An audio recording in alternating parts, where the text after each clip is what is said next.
La feuille de rapport de diagnostic dans ma main était remplie de termes médicaux.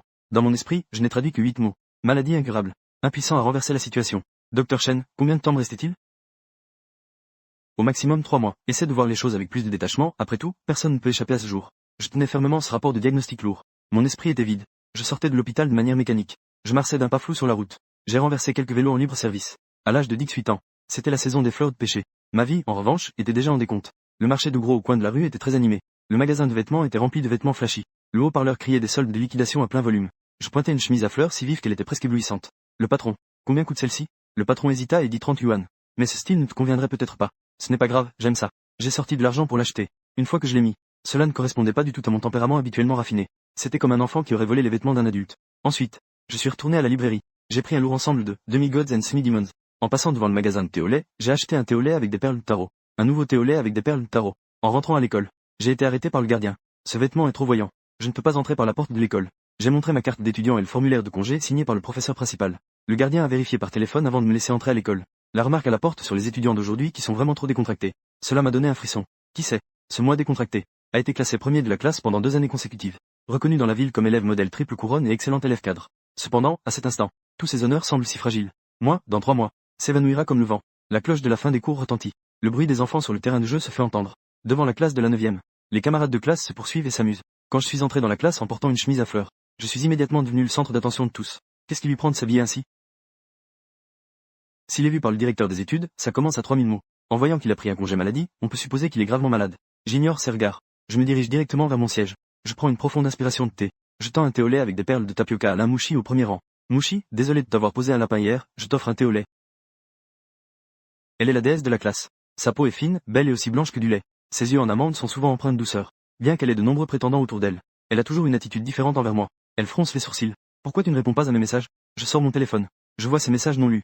Zhuang Xian a entendu Li Wanchuan dire que tu es allé à l'hôpital, que tu n'as rien. On peut voir le film un autre jour, si tu ne réponds pas, je ne te parlerai plus.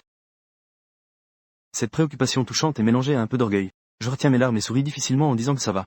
Si tu bois ton thé au lait, ça veut dire que tu me pardonnes. Elle cligne des yeux avec ses yeux en amande. Elle prend une petite gorgée. Je suis juste assoiffé, ça ne veut pas dire que je te pardonne.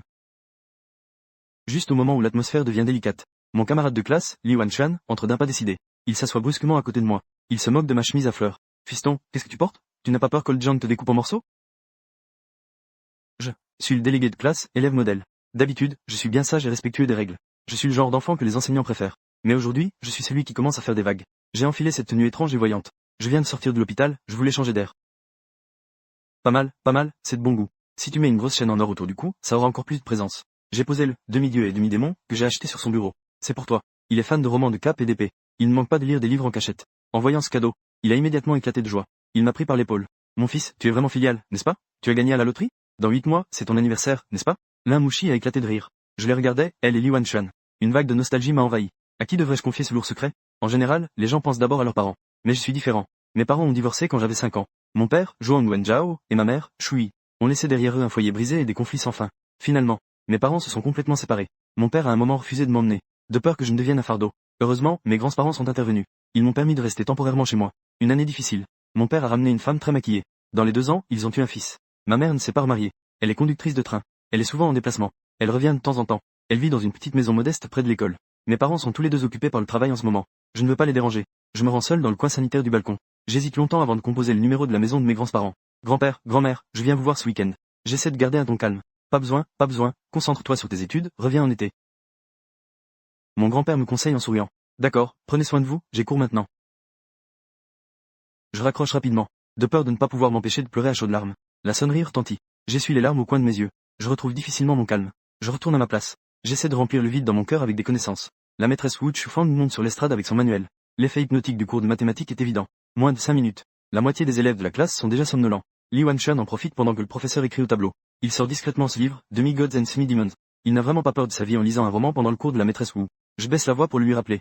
Il ne fait même pas attention. Il continue de s'immerger dans le monde des arts martiaux rempli de bravoure et de tendresse. Li Wanchuan est en train de lire un passage passionnant. Soudain, il ressent une aura meurtrière qui s'approche. Il lève la tête. Il croise le regard perçant de Wu Chufang. Li Wanchuan, viens au tableau résoudre le problème. Li Wanchuan traîne en montant sur l'estrade, tenant la craie, face à cette pile de formules qui ressemble à des écritures célestes. Figé comme une statue. Impossible d'avancer d'un pas. Avec tes résultats en maths, tu as encore le culot de lire des romans en classe. Tu es assis à côté de Zhuang Xian, tu ne devrais pas apprendre lui? Li Wanshan murmure à voix basse que c'est lui qui m'a acheté le roman. Confisqué, va te mettre derrière et écoute le cours. Puis elle change de ton. Elle devient à nouveau douce. Zhuang Xiang, viens résoudre ce problème et fais une démonstration pour tout le monde. En tant qu'élève modèle, j'ai presque eu la note maximale au test de maths. Je devrais pouvoir gérer ce problème facilement. Mais quand je me suis approché du tableau, mon esprit était rempli de ce rapport de diagnostic, comme un ordre d'exécution qui me condamne. Des chiffres et des symboles qui m'étaient autrefois familiers sont devenus étranges à ce moment. Zhuang Xiang, que t'arrive-t-il? Professeur Wu, je ne sais pas. Elle n'en revient pas. Comment un problème de ce genre pourrait-il me poser problème? Mes épaules tremblent légèrement. La craie tombe en tremblant sur le sol. Des larmes désespérées coulent à nouveau. Les camarades de classe regardent, perplexes. Ils commencent à chuchoter et à discuter. Comment une telle question pourrait-elle dérouter Zhuang Xiang? C'est une blague. Un élève modèle est un élève modèle, même incapable de résoudre un problème de maths. Mouchi, est-ce qu'il t'a avoué et a été rejeté?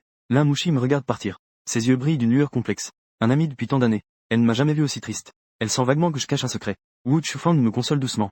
Zhuang Xiang, ne pleure plus, retourne à ta place. Professeur Wu, je veux aller aux toilettes. Wu Chufang pousse un léger soupir. Elle acquiesce silencieusement. Je me lève en sanglotant et je pars. Je sors de la classe. J'arrive dans le couloir. Je ne peux plus contrôler mes pleurs, c'est déchirant. Chaque enseignant, chaque camarade me rend difficile de me séparer. Dans 3 mois, ce sera un adieu éternel. J'ai peur que ma détresse soit vue par les autres. Je descends rapidement les escaliers. Je me précipite vers le terrain de jeu, au coin nord-ouest du terrain de basket. Les arbres y sont denses. Ce coin secret est devenu le défouloir de mes émotions. Les larmes tombent en grosses gouttes dans la terre. Ma gorge est enrouée de pleurs. Je ne comprends pas. Pourquoi le destin est-il si injuste? Je pensais que la mort était lointaine. Mais elle m'a frappé sans prévenir. Pendant que je pleure, une musique légère et presque imperceptible pénètre mes oreilles. Au début, je pensais que c'était une hallucination. La mélodie devient progressivement claire, avec des hauts et des bas, éthérée et mélodieuse. La tristesse profonde est progressivement apaisée par cette musique. N'as-tu pas honte de pleurer, grand garçon? Une voix claire vient dessus ma tête. J'ai été surpris sans m'y attendre. En levant les yeux, j'ai découvert qu'une fille était assise sur une branche de ginkgo. Elle était très belle. Visage en forme d'œuf, yeux en amande, vêtue d'une robe immaculée, une chaussure à un pied. L'autre pied était nu. Pourquoi n'es-tu pas en cours? Chut, fais moins de bruit. Ses mains étaient aussi fines que des branches. Ses lèvres étaient rouges comme des fraises. Sa voix était claire et agréable. Je suis Zhuang Xiang de la classe 9. Suyudi de la classe 23, tu peux m'appeler Petit Papillon. Il n'y a qu'un seul niveau dans tout le campus. Il y a au total 22 classes. Elle a dit que la classe 23 pourrait ne pas vouloir révéler sa véritable classe. Peux-tu m'aider à ramasser ma chaussure? Suivant son regard, j'ai remarqué qu'une chaussure en toile blanche était tombée sous l'arbre. C'est peut-être celle qu'elle a perdue en grimpant à l'arbre. Tu es une fille, tu n'as pas peur de tomber en grimpant si haut? Je ramasse la chaussure. Je me mets sur la pointe des pieds pour l'attendre. Soudain, une petite idée me traverse l'esprit. Elle porte une jupe. Il suffit d'ajuster légèrement l'angle. Bien sûr, c'est naturel. Je ne fais que penser à cela. Je ne ferai jamais une chose aussi indécente. Suyudi est assise sur la branche de l'arbre. Je peine à ajuster ma position. Je n'arrive toujours pas à mettre la chaussure. Je la fixe sans détourner le regard. Mon cœur s'accélère légèrement. Aide-moi à mettre la chaussure. Elle laisse soudainement pendre son petit pied. Elle me lance la chaussure. C'est notre première rencontre. Cette demande est un peu excessive. Mais compte tenu de la situation embarrassante de l'autre, cela peut être compris. J'hésite un instant. J'avale ma salive. Je tends la main et saisis doucement son petit pied chaud. C'est la première fois que j'aide une fille à mettre ses chaussures. Mon cœur s'accélère sans que je puisse le contrôler. Ma respiration devient également un peu rapide. J'ai dû fournir beaucoup d'efforts pour mettre cette chaussure en toile. Puis, je fais un nœud papillon un peu maladroitement. Maladroit. C'est toi qui es maladroit, pourquoi grimper si haut en portant une jupe? Mes chaussures sont bien mises. Elle lève les yeux et regarde en bas. C'est si haut, j'ai un peu peur, tu vas me rattraper? Je hoche la tête. J'étends les bras pour lui faire signe de sauter. Elle hésite longtemps. Enfin, elle prend son courage à 2 mains et saute. Je la rattrape dans mes bras comme une princesse. Son corps doux dans mes bras dégage un léger parfum de jeune fille. Elle lève la tête et me fixe dans les yeux. Ses joues se teintent immédiatement d'une légère rougeur. Laisse-moi vite descendre. Je la lâche rapidement. Je l'aide à se stabiliser. Pourquoi es-tu ici à pleurer alors que tout va bien? J'ai rencontré des choses tristes, je voulais juste évacuer. Ne sois pas timide, j'ai aussi rencontré des difficultés sans pleurer. Elle fait la moue. Un sourire espiègle au coin des lèvres. Je secoue la tête avec un sourire amer. Pas de réplique. Elle a à peu près le même âge que moi. Son visage est plein d'optimisme. Qui peut comprendre la douleur au fond de mon cœur? Tout à coup, la cloche de la fin des cours sonne clairement, résonnant dans la cour vide. C'est le 4e cours du matin. Nous accueillons un agréable moment de déjeuner. Les classes de chaque étage commencent à s'agiter. Si tu n'es pas contente, je t'emmène jouer et manger de bonnes choses. Tu n'as pas le droit de pleurer sans ma permission. Je marche côte à côte avec Suyudi. À l'heure de la sortie de midi. Cette rue est toujours exceptionnellement animée. Les stands de nourriture de chaque côté diffusent des arômes alléchants. Je la regarde. Pourquoi as-tu séché les cours? Je n'ai pas séché, je suis allé cueillir des feuilles de ginkgo. Comment se fait-il que tu ne sois pas en classe pendant les cours? Dans notre classe, c'est l'heure de l'éducation physique. Cela me laisse sans voix un instant. En fait, j'étais trop triste tout à l'heure. Je n'ai absolument pas fait attention à la situation sur le terrain de jeu. Et toi, pourquoi as-tu séché les cours? Je me suis gratté la tête. Ma voix était un peu triste. Ce n'est pas que j'ai séché, j'ai pris un congé, je ne voulais juste pas que les autres me voient pleurer. Elle avait l'air un peu perplexe. Mais elle n'a pas continué à poser des questions. Au lieu de cela, elle a fait une proposition soudaine. Alors je vais t'emmener manger quelque chose de bon, ça ira mieux. Ce qu'elle appelait, bon, c'était des frites. Zhuang Xiang, attends-moi ici un moment. Je vais acheter des sodas, veux-tu du Coca-Cola ou du Pepsi? Du Coca-Cola, s'il te plaît. Peu après, nous étions assis sur les marches en marbre, en mangeant des frites et en buvant du coca bien frais. Le visage de Suyudi était tout rouge. Elle buvait de grandes gorgées de coca. Elle a soudainement cligné des yeux brillants et a demandé. Dis-moi ce qui te rend triste, ça me fera plaisir. Tu veux mettre du sel sur ma plaie, c'est ça? Ce n'est pas que parler de mes peines rendrait les choses plus faciles. Je la regardais avec son air innocent.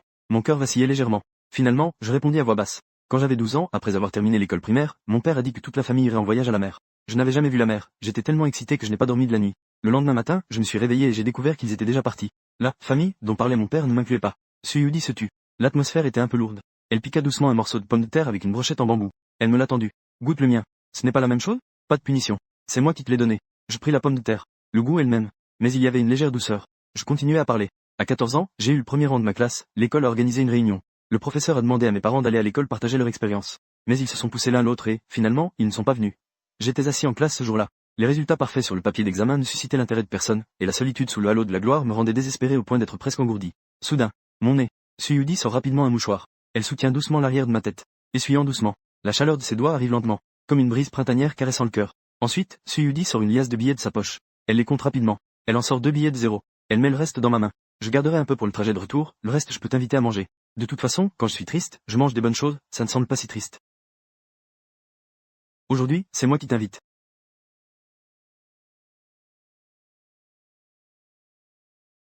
D'accord. Après avoir mangé des pommes de terre et bu du cola, nous avons de nouveau commencé notre aventure culinaire. Elle saute joyeusement. Sa jupe vole au vent, comme un petit papillon joyeux. Elle s'arrête en voyant la nourriture qu'elle aime. Elle salive à la vue. Zhuang Xiang, ce thé au lait est délicieux. C'est vraiment une petite gourmande. C'est vraiment bon, et ça y est. Elle a rapproché le verre. Je regardais les marques qu'elle avait laissées sur la paille. Je pensais, nous ne nous connaissons que depuis moins d'une heure. Comment peut-on partager une paille? Mais je ne m'attendais pas à ce qu'elle sorte doucement une nouvelle paille derrière elle. Elle a sorti une nouvelle paille. Elle en avait demandé une de plus en achetant un coca pour en boire une gorgée. Je fixais ses yeux clairs et brillants. Après une hésitation, je baissai la tête et pris une gorgée. La douceur du thé au lait au baie éclata sur ma langue. C'était clairement un thé au lait au baie ordinaire. Pourtant, il semblait beaucoup plus délicieux que d'habitude. 2 pailles partageant un verre de thé au lait. Cela semblait être quelque chose que seule une fille comme elle ferait. Elle le faisait exprès. Ou était-elle simplement naïve? Je réfléchis. Un homme capable de faire chavirer le cœur d'une si belle fille. Comment cela pourrait-il être moi? Je ne pouvais donc que conclure qu'elle était naturellement adorable. Zhuang Xiang, on peut dire qu'on est amis maintenant, non? Bien sûr, tu es le premier ami que je me fais ici. Elle a un sourire malicieux sur le visage. Je ressens aussi un changement subtil, passant de l'inconnu à la familiarité. Le soleil de l'après-midi inonde les rues. Nous sommes assis sur un banc dans le centre commercial. La jupe légère de Suyudi flotte au gré du vent, révélant 2 petites jambes blanches comme des lotus.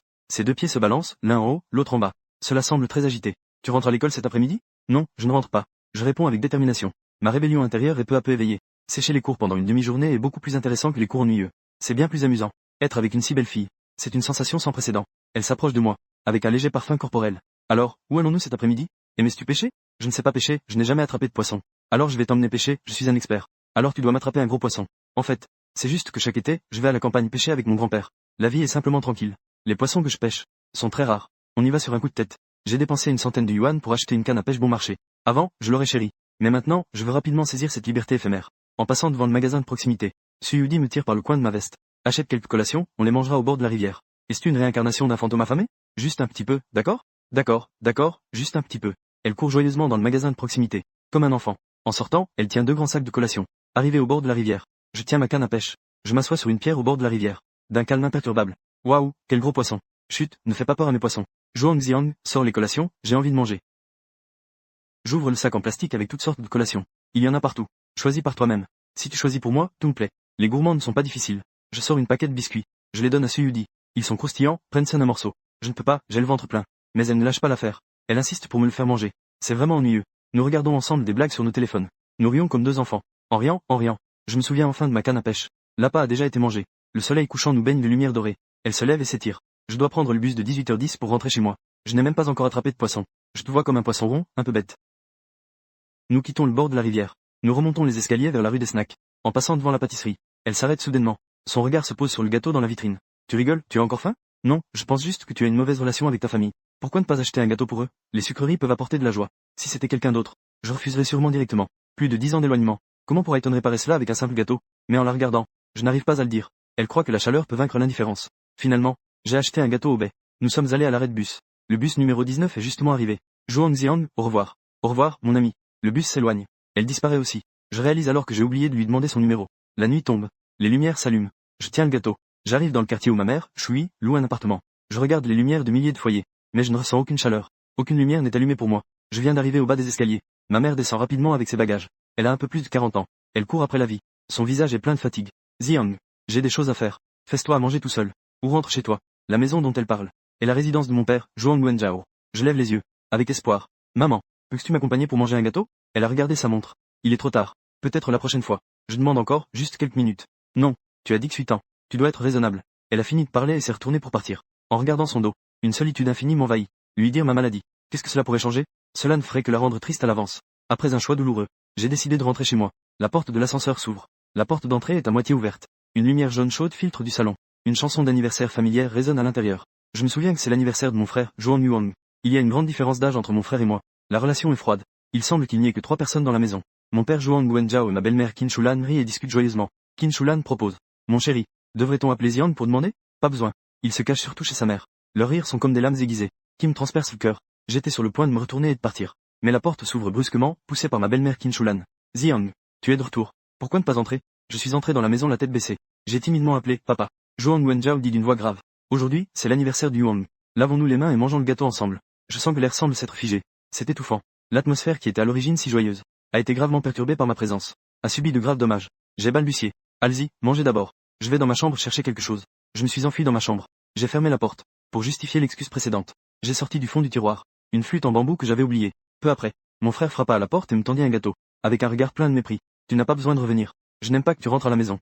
Je répondis à voix basse merci. Joyeux anniversaire. Après avoir dit cela, je partis en hâte avec le gâteau et la flûte. Qin Shulan feignit de s'inquiéter de l'endroit où j'allais si tard. Je m'arrêtais, en fixant mon père. Mes études sont stressantes. C'est plus pratique de rester chez ma mère. 3 mois plus tard. Peux-tu venir me chercher à la maison? Joan Ziang parut un peu surpris, pensant que mon ton était étrange aujourd'hui. Ce n'est pas grave si tu ne viens pas me chercher. Je complétais avec déception.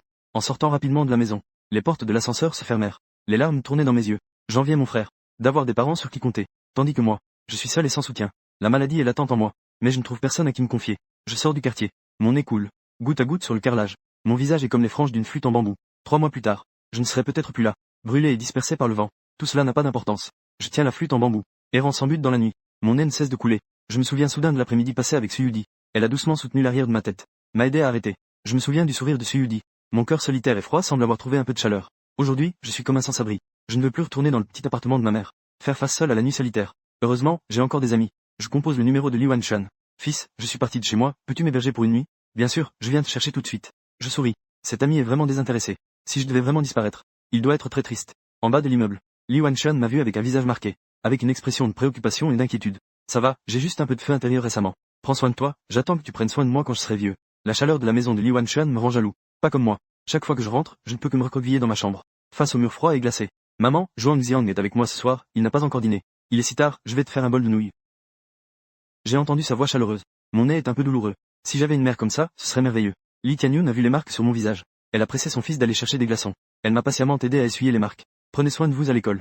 Si vous ne vous sentez pas bien, dit-elle, ne le supportez pas seul. Les mots de Li Tianyun m'ont fait craquer instantanément. Face à un père indifférent, je peux encore retenir mes larmes. Mais en voyant Li Wanshan et ses parents, je ne peux finalement plus me retenir. Les larmes coulent librement. Mon corps tremble légèrement. Li Tianyun me prend doucement dans ses bras. Il nous console d'une voix douce. Ne pleure pas, bon enfant. Je me blottis contre lui. J'essaie de réprimer la douleur dans mon cœur. Je me dis encore et encore qu'un homme ne pleure pas facilement. Je ne dois absolument pas pleurer. Tante Fanling s'approche et m'appelle doucement. Petit Zhuang, viens manger des nouilles. Sur les nouilles fumantes. 2 au plat brillent d'un éclat doré. La famille de Li Wanshan connaît déjà ma famille. Ils n'évoquent pas de sujet sensible. Ils parlent juste de broutilles scolaires. Ils essaient de me détendre. Après avoir fini mes nouilles, Li Wanshan me ramène dans ma chambre. Il a déjà les yeux rivés sur le gâteau au bec que j'ai apporté. Tu es là, et en plus tu apportes des choses, alors je ne vais pas être poli. J'ai un sentiment de culpabilité. Je voulais dire qu'au départ, ce gâteau n'était pas pour lui. Mais je n'arrivais pas à le dire. Soudain, ma joue s'est mise à refroidir. C'était Li Wanshan qui avait discrètement mis une couche de crème. Il se moquait de moi en riant, me disant que j'étais dans la lune. Je ripostai immédiatement. Je lui lançai le gâteau à la figure. Nous rions et courions dans notre chambre. On aurait dit que nous étions revenus à notre enfance insouciante. Les taquineries avec Li Wanshan faisaient disparaître ma fatigue. Il ne me disait jamais que j'avais grandi. Tu devrais être un peu plus mature. Ici, je peux temporairement oublier tout ce qui est lourd. Fatigué de jouer, nous nous allongions là. Li Wanshan, haletant, demanda. Où est allé le fils cet après-midi? Je suis allé pêcher au bord de la rivière, je ne voulais pas aller en cours. Quoi? Toi aussi, tu as des moments où tu ne veux pas aller en cours? Après avoir été un enfant sage pendant plus de 10 ans, je suis un peu fatigué. J'ai rencontré une fille sous le ginkgo dans la cour de récréation. Plus belle que la Mouchi, nous avons joué toute la journée. Dans mes rêves, il n'y a pas de fille dans notre école plus belle que la Mouchi. La Mouchi est déjà la beauté de l'école. S'il y a vraiment une fille qui s'appelle Suyudi, plus belle que la Mouchi, je ne peux pas ne pas avoir entendu ce nom. Je suis resté figé. Mon cœur a tremblé. Est-ce que ce nom de fille est inventé par moi? Ou est-ce qu'elle n'est pas de notre école? Dans quelle classe est-elle? Elle a dit qu'elle était dans la classe 23. Il a secoué la tête en riant de mes absurdités. Il m'a aussi entraîné à jouer à Honor of Kings. Je ne sais jouer qu'avec le héros de soutien Zhuang Zhou. Je suis vraiment nul. Mais aujourd'hui, je voulais faire une exception et jouer un moment avec lui. Nous jouions tout en jouant, tout en taquinant, en discutant de broutilles après les cours. Nous avons perdu plusieurs parties d'affilée. Nous avons perdu beaucoup de points toute la nuit. Finalement, il a posé son téléphone. La prochaine fois, ne joue pas Zhuang Zhou. J'ai hoché la tête en souriant pour accepter. Le lendemain, pendant le cours du matin, Li Wanshan lit le texte à haute voix. J'écris silencieusement un rapport d'autocritique. Après avoir exprimé mes sentiments. Les erreurs doivent toujours être assumées. Le professeur principal, John Zihan, est arrivé. Il m'a vu remettre à l'avance un rapport d'autocritique de 3000 mots. Ses sourcils se sont froncés. Il m'a sévèrement réprimandé pour avoir séché les cours. Ses paroles étaient mêlées d'inquiétude et de douleur. Tu es l'élève le plus brillant de l'année, comment peux-tu être si irresponsable? C'est un mauvais exemple pour les parents et les camarades. Je baisse la tête et reconnais ma faute. Mais au fond, je lui suis reconnaissant pour son attention. Je lui propose de prendre une tasse de thé pour se reposer. Je prends mon courage à deux mains pour révéler. Professeur Jang, je suis malade. Il a été un instant stupéfait. Je mets le rapport de diagnostic devant lui. Je dis d'une voix grave. Ce n'est pas un diagnostic erroné, j'ai déjà des saignements de nez. Son visage est lourd. Il a du mal à accepter ce fait. Je ne veux pas être un fardeau. Je veux juste profiter du temps qu'il me reste. Alors, tes parents sont-ils au courant? Je veux être avec mes camarades et mes professeurs, je ne leur ai pas dit. Zhang Zihan fronce les sourcils. Il ressent de la douleur et de la culpabilité. Il ne s'attendait pas à ce qu'une famille aussi brisée puisse élever un enfant capable de faire face à la vie avec tant de sérénité. Zhuang Zihan, pendant cette période, assiste d'abord au cours normalement. Si tu ressens le moindre malaise, fais-le-moi savoir immédiatement. Le cœur de Zhang Zihan est très complexe. Il peut comprendre que je suis l'élève le plus brillant de toute la classe. Je veux terminer mes études, sans laisser de regrets de ma jeunesse. Mais le devoir d'un enseignant le plonge à nouveau dans un profond sentiment de culpabilité et d'inquiétude. Je range le rapport du diagnostic. Je m'éloigne lentement. Je quitte le bureau. Les émotions de Zhang Zihan explosent. Il frappe la table avec colère. Les larmes coulent sur son visage. Je ne retourne pas directement en classe. Je monte les escaliers jusqu'au 5e étage. Pour confirmer de mes propres yeux. L'école n'a que 22 classes. Plus loin, il y a des salles de classe vides. Petit papillon, qui es-tu vraiment et d'où viens-tu? Deuxième pause de cours. Lin Mushi demande avec inquiétude. Zhuang Zihan, pourquoi as-tu pleuré en cours de maths hier et pourquoi n'es-tu pas venu cet après-midi? Je ne veux pas, je veux faire quelque chose de joyeux. Es-tu le délégué de classe ou le premier de l'année? C'est trop exagéré de faire ça. Lin Mushi fronce les sourcils. Son ton montre qu'elle est encore en colère. Elle ne peut pas comprendre. J'ai pris un jour de congé maladie. Pourquoi as-tu l'air d'une autre personne? L'ancien moi. Même si je ne vais pas bien. Je me concentrerai juste sur mes exercices. Je ne me laisserai jamais aller facilement. Li Wanshan, voyant cela, intervient rapidement. Mushi, ne t'inquiète pas. Mon fils a séché les cours hier pour faire ce que je voulais faire mais n'osait pas. Li Wanshan, voyant cela, a rapidement interrompu. Mushi, ne t'inquiète pas. Mon fils a séché les cours hier pour faire ce que je voulais faire mais n'osait pas. C'est toi qui l'as mal influencé. Qu'est-ce que ça me fait? C'est lui qui l'a dit. Hier, il a rencontré une fille encore plus belle que toi et a passé toute la journée avec elle. J'ai rapidement conversé. Il a déjà dit qu'il revenait. Zhuang Zihan, espèce de vaurien, tu ne fais que suivre les autres en matière de romance. Non, non, je viens juste de la rencontrer hier. La plupart des élèves de notre école sont des enfants bien élevés. Bien que cela soit un rêve, peu de gens osent passer à l'action. En tant que la beauté de l'école, Mushi a entendu dire qu'il y avait une fille encore plus belle qu'elle. Elle ne peut s'empêcher de se sentir un peu mal. Li Wanshan est un grand macho. Il ne supporte pas certains des caprices de Mushi. Il cherche toujours à l'irriter intentionnellement. Les deux ont commencé à se battre devant moi. Tu es tellement un homme droit que tu vas rester célibataire toute ta vie. Ne pense pas qu'en étant belle, tu peux dire n'importe quoi, même un célibataire ne te choisira pas. Li Wanshan, va te faire voir. Le devin a dit que j'avais un caractère fort, je ne me laisserai pas faire par qui que ce soit. Lin Mushi était en colère. Elle lui a donné une forte pincée. Il a grincé des dents de douleur. En les regardant se chamailler. Une légère tristesse m'a traversé l'esprit. Quelques mois plus tard, ses camarades précieux pourraient ne plus être là. Une amitié précieuse ne peut rester qu'à 18 ans. Fils, sois plus généreux et fais un effort pour Mushi. Tu te trompes, je la taquine tous les jours, tu ne l'as jamais dit avant. Mushi, je m'excuse en son nom, tu sais qu'il n'a jamais de filtre. Zhuang Zihan, je te trouve aussi étrange. Pourquoi es-tu soudainement si poli, et connais-tu vraiment des filles plus belles que moi? Eh bien, la beauté des filles est assez subjective, je le dis aussi. Li Wanshan continue d'ajouter de l'huile sur le feu. Mon fils est beau et a de bonnes notes, sa petite amie doit être la plus jolie, tu n'as aucune chance. Des rumeurs sur moi et Mushi circulent dans la classe. Mais nous ne sommes que de simples amis. Maintenant, avec Li Wanshan qui s'en mêle, Mushi a même l'illusion d'une rupture. Elle a dit avec un sourire froid. Je ne vous crois pas, vous cherchez clairement à jouer avec ma beauté pour me piéger. Elle est totalement confiante en sa beauté. Personne dans le campus ne peut rivaliser. Zhuang Zihan, est-ce que tu es amoureux de moi et que tu me provoques intentionnellement? Vous jouez tous les deux une comédie, n'est-ce pas? Elle plisse les yeux en nous fixant. Je riposte aussi en plaisantant. C'est toi qui es narcissique, ma beauté est si élevée que beaucoup de filles de l'école m'aiment. À ce moment-là, un camarade de classe revenant des toilettes a crié. Zhuang Zihan, il y a une fille dehors qui te cherche. Je regarde par la fenêtre. Mon cœur s'arrête de battre. La fille dehors est vraiment très jolie. Un visage en forme d'œuf. Des yeux en amande. Une robe blanche et immaculée. Je sors en courant de la classe. À peine arrivé au bout du couloir. Suyudi apparaît alors. Elle sort un tube de derrière et me le tend. Un sourire inquiet flotte sur son visage. Ça, c'est pour toi. Le médecin a dit que ça pouvait soigner le nez qui coule. Je le prends. C'est juste quelque chose de normal. Je comprends bien sûr. Cette chose ne m'aidera pas du tout avec ma maladie. Face à elle, je tire quand même un sourire. Je la remercie doucement. Elle regarde sa montre. Elle me demande si je veux aller m'asseoir près du parterre de fleurs. Je réponds en souriant que oui. Suyudi s'accroupit au bord du parterre de fleurs. Elle ajuste sa robe d'un geste. Elle me demande soudain si le gâteau au baies d'hier était bon. Mon cœur se serre. Ce gâteau a en fait déjà été piétiné en bout. Elle ne comprendra probablement jamais. Certaines bonnes intentions ne peuvent pas être traitées avec douceur par la réalité. Mais je ne peux pas me résoudre à blesser son cœur. Je ne peux que sourire légèrement. Inventer une image réconfortante. Dire que mon petit frère s'est précipité pour manger la crème. Papa m'a pris dans ses bras avec joie. Tante a encore préparé une grande table de bons plats, je l'ai dit sans y penser. Comme si j'avais vraiment vécu une journée aussi heureuse. Elle étreint ses genoux avec ses deux mains. Elle lève légèrement le menton. Ses yeux brillants me fixent. Écoutant silencieusement sans interrompre. Tous les bruits environnants se sont dissipés. Il ne reste que la brise légère et notre complicité silencieuse. Mais mon sourire devient de plus en plus figé. Mentir n'a jamais été mon point fort. Chaque mot est clairement chaleureux. Pourtant, cela me fait mal au cœur. Longtemps. Elle a soudain pris la parole. Tu es un grand idiot. Je suis resté surpris. J'ai faim d'être mécontent en rétorquant. Mais je l'ai vu baisser les yeux. Sérieuse et douce. Tu es en train de me mentir. Les amis devraient se dire la vérité. En regardant son regard pur. Ma gorge est sèche. Je ne peux que m'excuser à voix basse. En fait, j'ai juste peur. Montrer mes blessures à découvert lui serait difficile. Es-tu toujours aussi triste? Je hoche la tête. Puis je secoue la tête. Mon cœur est en émoi. Elle réfléchit un moment. Puis elle sourit soudainement. Alors, après l'école ce midi, je t'emmène manger quelque chose de bon. N'oublie pas de m'attendre ici près du parterre de fleurs. Sans attendre ma réponse. Elle se leva et fit un signe de la main. Son dos s'intégra joyeusement dans la foule. Je la regardais s'éloigner. Je baissais la tête et serrais ce tube. Ma paume était encore légèrement chaude. Retour en classe. Li Wanchun s'approcha immédiatement. Il retint un rire avec des yeux écarquillés. Quelle est ta relation avec cette fille? Je n'avais pas envie de lui répondre. Je ne parlais que de ce que j'avais dit la nuit dernière. La fille que j'ai rencontrée en passant par-dessus le mur. Li Wanchun se mit à crier tout de suite. Que dis-tu? L'un Mushi ne vaut pas les autres? Cela a attiré l'attention des personnes à côté. Dans mon champ de vision, j'ai aperçu l'un Mushi se retourner. Son regard était un peu complexe. Son regard s'est attardé sur moi un instant. Mais il s'est vite détourné. Pour elle, peut-être qu'un prétendant en moins n'est pas un problème.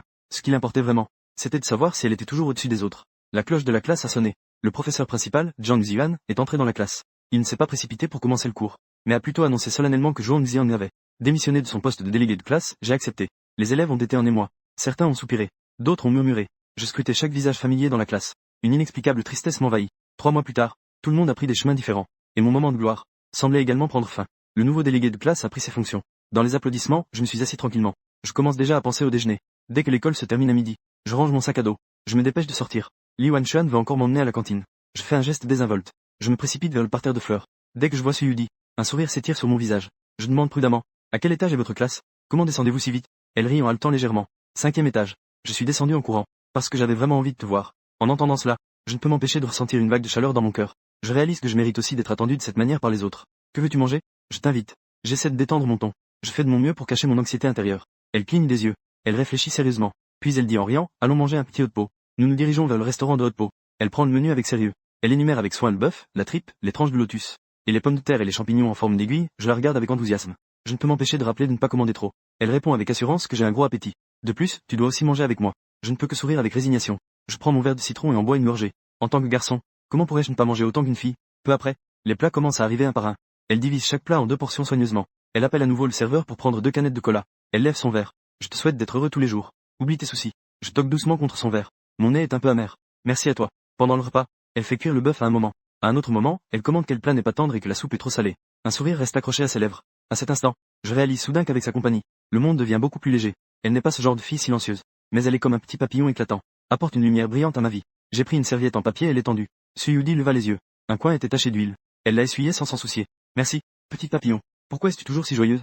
J'ai demandé instinctivement. Elle faisait tourner ses baguettes. Elle achetait une tranche de tripe dans le haut de pot. Son sourire avait une touche de malice. Être heureux, c'est aussi une journée. Pourquoi ne pas être heureux tous les jours? Son alcool parvient toujours à alléger mon cœur soudainement. Peut-être que beaucoup de choses dans la vie ne peuvent pas être contrôlées, mais l'attitude peut être choisie. Elle a réalisé à nouveau. Ses yeux brillaient d'une lueur espiègle. Pas de traduction nécessaire. Pourquoi m'appelles-tu petit papillon? Je tousse un peu. Hier, j'ai entendu une dame qui vendait des pommes de terre à l'entrée de la résidence. Je trouve ça assez approprié. Et c'est plutôt mignon. Puisque tu m'appelles comme ça, devrais-je aussi te donner un surnom? Mais je n'ai pas de surnom.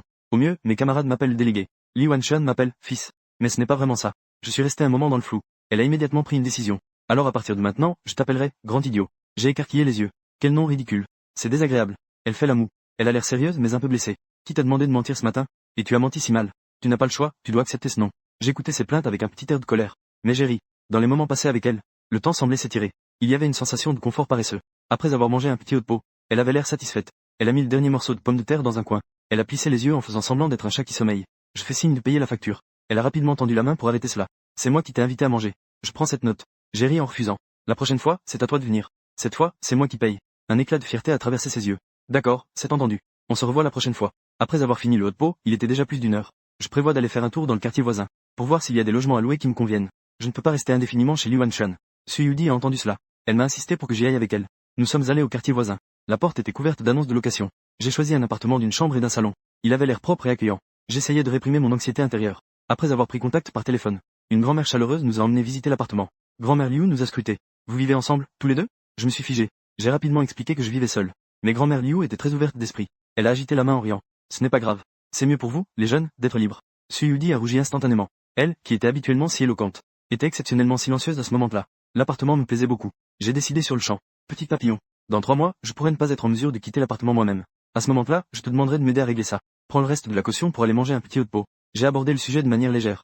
Cependant, elle a remarqué l'ambiguïté dans mon ton. Elle a écarquillé les yeux et a demandé pourquoi. J'ai baissé les yeux. Je ne voulais pas qu'elle remarque quoi que ce soit. Peut-être qu'à ce moment-là, je ne pourrais pas revenir. En sortant de l'appartement en location, nous sommes allés au supermarché pour acheter des produits de première nécessité. J'ai choisi un calendrier spécial. À chaque fois que je tournais une page, il semblait que je me rapprochais un jour de la fin. En regardant ce papier si fin, j'ai ressenti un vide dans mon cœur. Quand je suis sorti faire mes courses, j'ai découvert qu'elle tenait un aquarium en verre. À l'intérieur, il y avait 2 poissons rouges, quelques touffes de verre.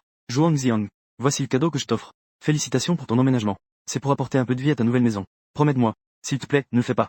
Je fixais ses yeux. J'avais envie de rire, mais j'avais aussi un peu envie de soupirer. Tu as peur que je ne puisse même pas prendre soin de moi, n'est-ce pas? Elle secoue la tête. Je parlais de poissons. Si tu en as un, je ne te laisserai absolument pas t'en sortir. Une chaleur soudaine m'envahit. Être ami avec une fille comme ça, c'est vraiment très heureux. Mais pourquoi? Pourquoi devrais-je te rencontrer alors que ma vie touche à sa fin? Petit papillon. Si seulement je t'avais rencontré plus tôt. Ce serait tellement bien.